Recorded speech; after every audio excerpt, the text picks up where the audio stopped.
Okay, so this is how you're going to kind of set up and use your Lowel Pro light. So here's the light itself. This knob over here, it kind of has like a arrow. That's the flood position. That's the spot position. So this just basically intensifies, instead of the beam being out like this, it's more narrow and focused in.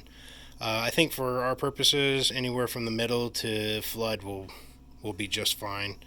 Flood will give you the softest, more dim light.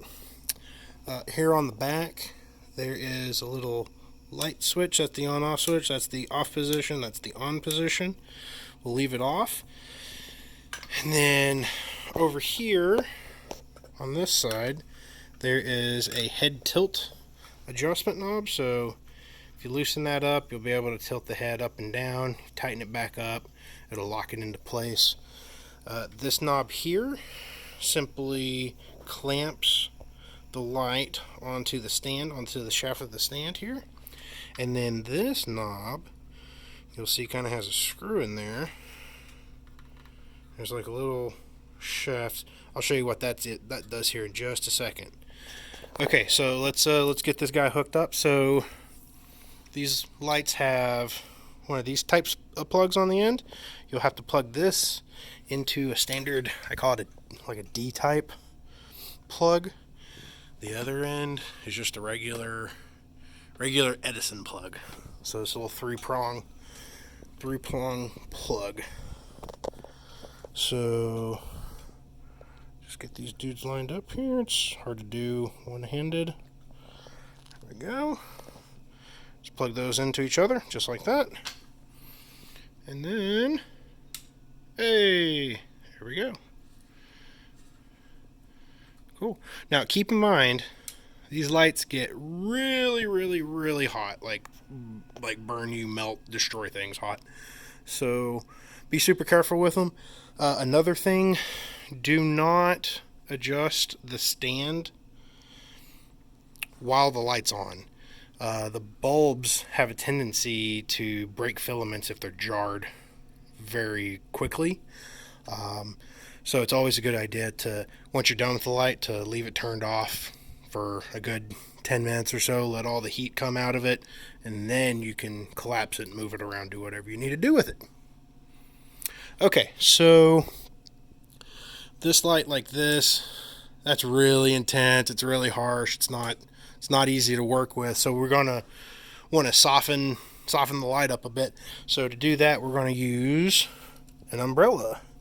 It's not your normal umbrella. This is for like reflecting and diffusing light. So there's a little deal there. It's just like regular umbrella. Pushes open, locks in just like that, and then you got the Mary Poppins situation going on. Okay, so remember this knob here I mentioned a second ago.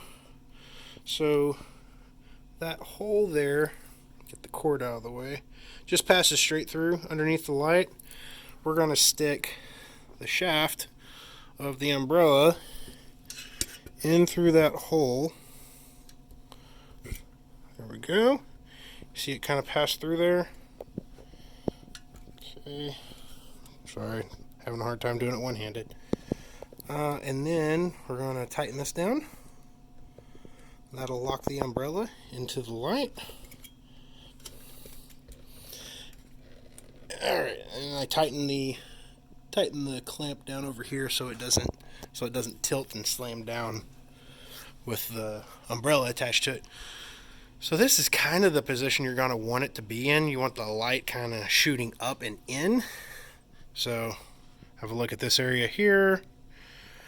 Okay, so we're shooting the light up and into it, and then it's reflecting it out.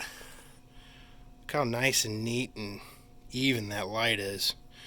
So if you had this guy set up over here kind of behind your laptop, say your laptop was right here, light's kind of up and over to one side or the other. If your laptop's here and the light's here, you're going to get nice even light across your face, and because it's so diffuse, it's going to bounce light around in the room, and you really don't have to have a background light behind you.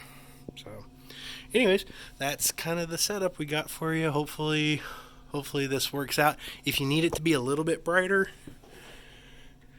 just increase the focus. It'll make it a little bit brighter. If you need it softer, back it out. If you need it even softer than the flooded position, just move. I know, easier said than done, but just move the light further away from you. That's all you gotta do.